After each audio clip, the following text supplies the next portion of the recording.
they're still natural pearls, so finding a near-perfect pearl, let alone enough to make a string necklace, is extremely rare. It took 9 years for Rihanna to find enough AAA grade pearls to make this necklace. She is finally able to sell it this year for $36,000 to a local buyer. That makes sourcing these expensive pearls worth it for Rihanna, who relies on farmers to continue to produce high-quality pearls.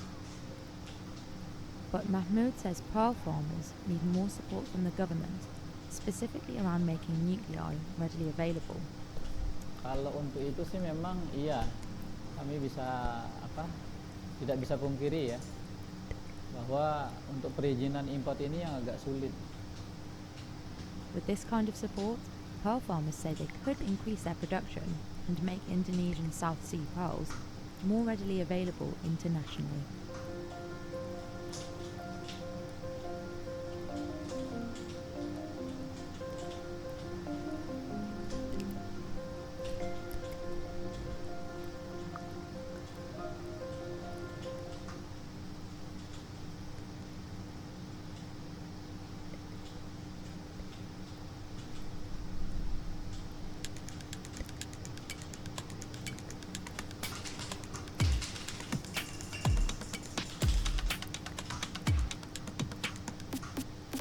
Hol dir das Google Pixel 7a mit Google Lens. Erlebe mehr mit dem neuen Samsung Galaxy S23 Ultra mit Google Maps. Um zu entdecken, was um dich herum passiert. Und mit der 200-Megapixel-Kamera sah dein bester Freund noch nie so gut aus. Hol dir das neue Samsung Galaxy S23 für 1 Euro bei Vodafone. From Mexican dragon fruit and water lily seeds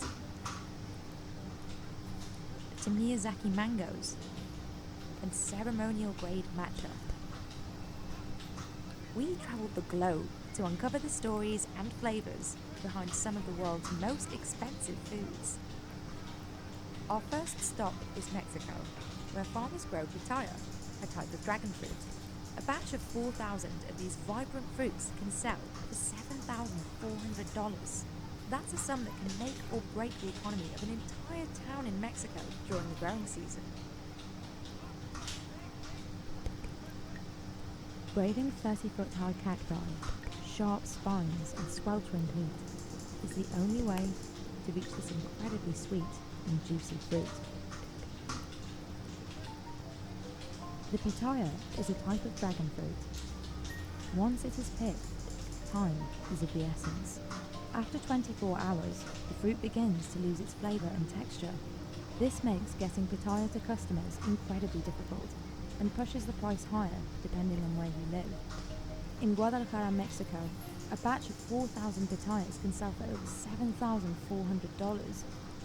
Getting your hands on some in the US can cost up to $22 for a bucket of 5 fruits. So what makes this fruit worth the painstaking task? And why is it so expensive? Pitayas grow on cacti, just like prickly pear and dragon fruit. They are often confused with dragon fruit because of the similarity of their names, pitaya and pitahaya. But unlike dragon fruit or prickly pears, which grow all over the world, pitaya can only be found in Mexico and some parts of the US. In the Mexican state of Jalisco, these spiky fruits become a major driver of the local economy when they're in season. Lo que pasa es que la pitaya tiene mejor sabor, más color y es más dulce, pues. Como la tuna pone que sea tuna, pero no es el mismo sabor que la pitaya. Y la pitaya, como dice, es un manjar de los dioses aquí, porque pues la fruta pues es muy buena, pues todo el mundo la consume. Porque tiene mucha fibra, mucha proteína, muchas vitaminas. Trinidad has been working with pitayas for 15 years. He started as a picker and now runs a wholesale and retail business. Empecé desde abajo, desde cero, con mi canasto en el lomo vendiendo por las calles. Empecé mi negocio. He usually harvests the fruit during the night time and into the early hours of the morning. Pitayas grow on a type of cactus called the organ-pipe cactus. These cacti can grow up to 30 feet tall. To grab a pitaya at the top of the plant, Trinidad uses a long leaf fitted with spikes. Ya está bueno. Es chiquita blanca.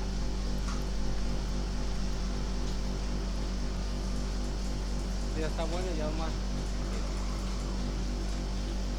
Ya está tan buena, ya se baja y viene por lucita.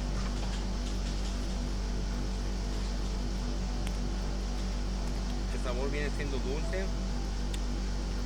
a media pitaya arenosita, muy sabrosa, de que puede estar recién cortado ahorita. Pitayas are available for a very short window. The season usually starts around mid-April and lasts 60 to 70 days, with the first summer rains dictating the end of the season. Unlike dragon fruit or prickly pears, pitayas grow in much smaller numbers. In general, an organ-pipe cactus can give one fruit per day, or 60 pitayas, for the whole season. To start bearing fruit sparingly, the cactus needs at least 8 years. To reach full maturity, it needs 15. In comparison, at full maturity, a dragon fruit cactus can give 3 waves of fruit per season of 100 fruits each. Hay árboles pitayas como este, ya tienen 70-80 años. Once the fruit is off the cactus, that's when the race begins.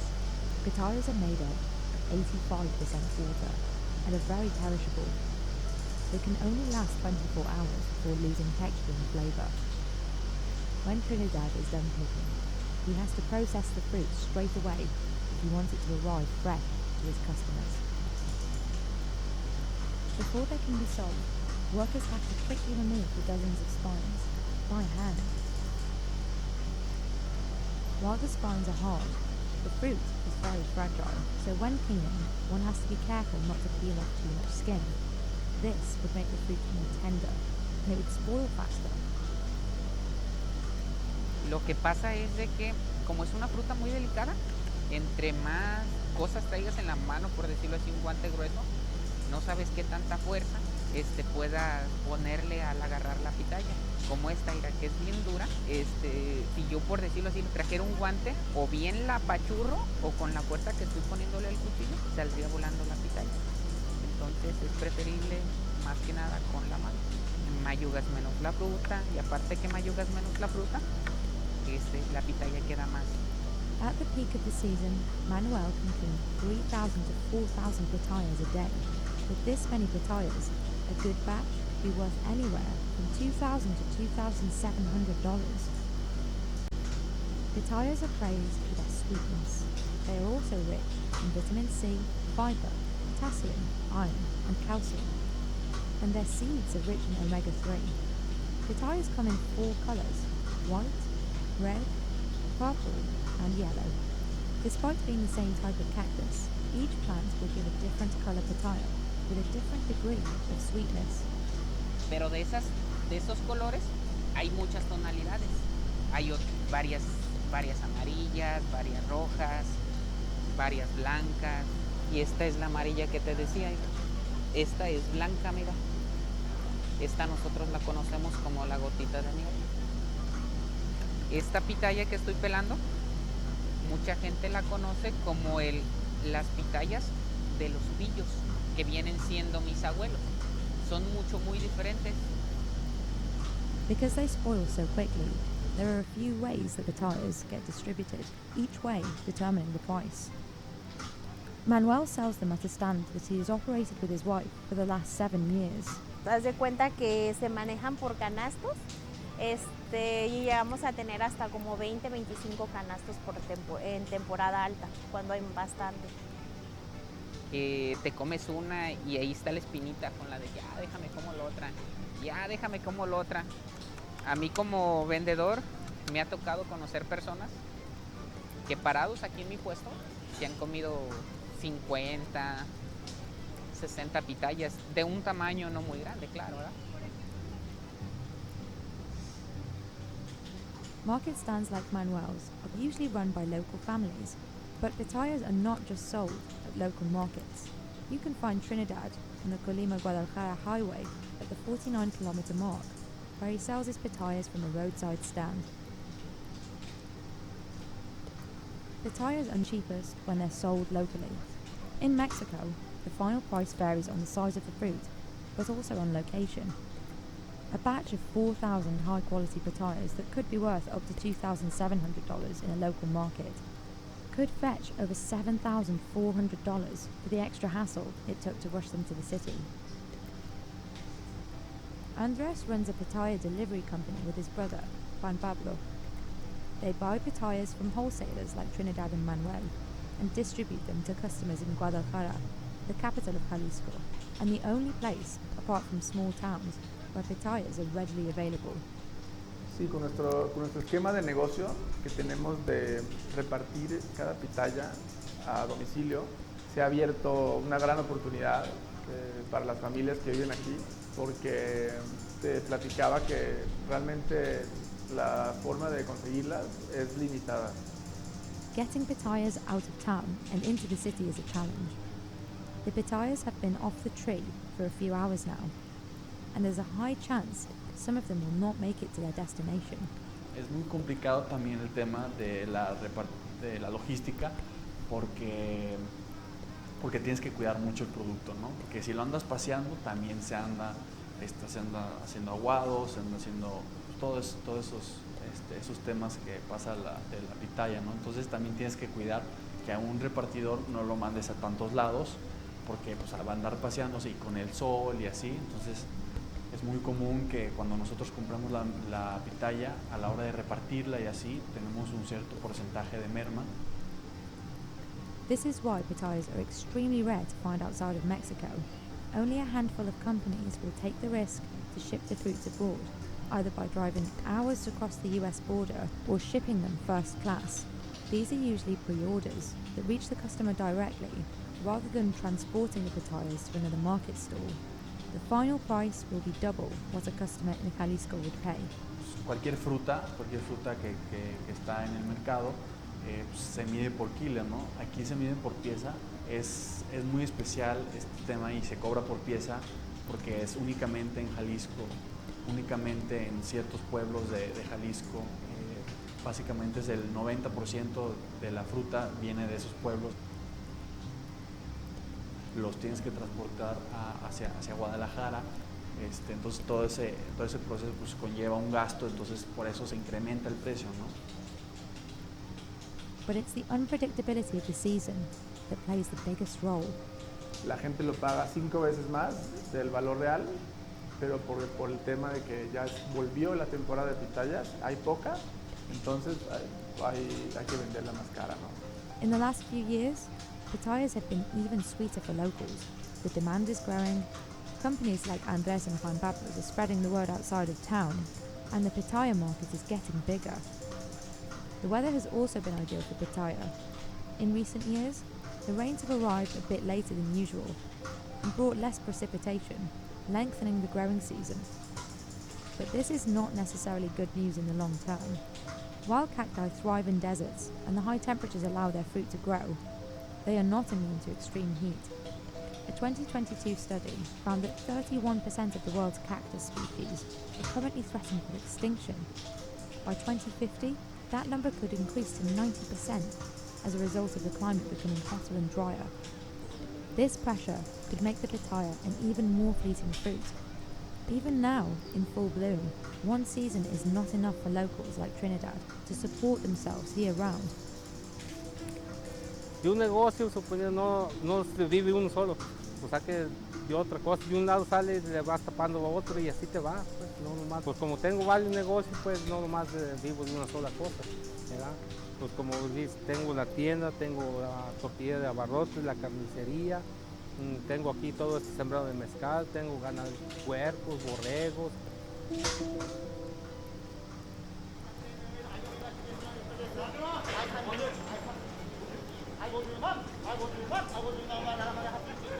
This pair of mangoes just sold for 500,000 yen. That's almost $4,000. These are not just any mangoes. They are Tayo no Tamago, or egg of the sun. Stunning, plump, red, perfectly unscratched, and incredibly sweet mangoes that are farmed in the Miyazaki prefecture of Japan. Every April, the best mangoes from the prefecture are auctioned off at Miyazaki Central Wholesale Market. But although farmers in Miyazaki dedicate an entire year to preparing these mangoes for auction, there's no guarantee that the fruit will fetch such a high price.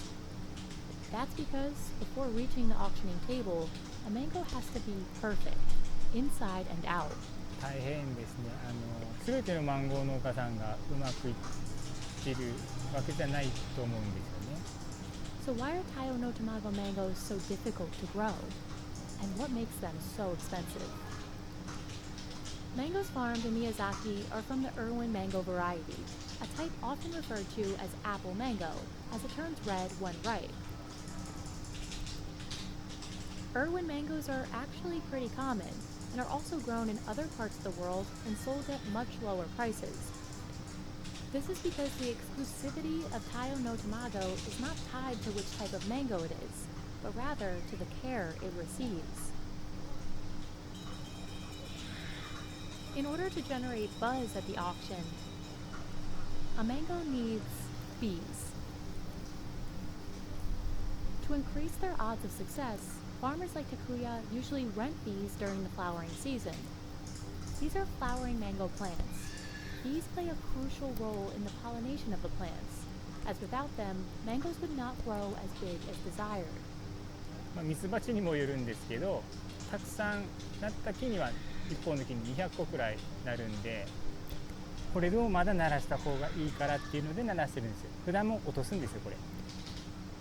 だからマンゴー農家としてはこれ作るようじゃダメなんですね。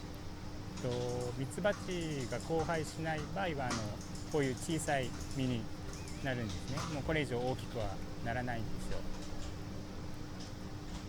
If a plant keeps flowering as the farmer wants, it can survive as long as 35 years. Takuya's plants are 20 years old. However, even if bees do pollinate the plants, it doesn't necessarily mean that all mangoes will qualify as Taiyo no Tamago this season. Only those that are in good shape, visibly contain pits, and are in good position will be given a chance. To successfully grow one, everything in the greenhouse needs to run smoothly. Temperature must be constant, the room ventilated, the air dehumidified, and the mangoes protected from gravity. When everything else is in place, Takuya's priority becomes the sunshine. 太陽の光が当たることによって実の色も赤い鮮やかになりますし、糖度も上がるんですね。やっぱり日陰にあると実の色も悪いですし、糖度も低くなっちゃうので、やっぱり太陽の光はどうしても大事ですね。If a mango slumps into the shade, Takuya will tie it with a string to bring it back up. And to make sure that sunlight touches every part of the fruit equally, he developed these light reflectors out of milk cartons. 反射板をつけることによってですね、マンゴーの実の下の方まで色がつくんですね。で、この紫のところが熟すと赤くなるんですけど、緑の部分が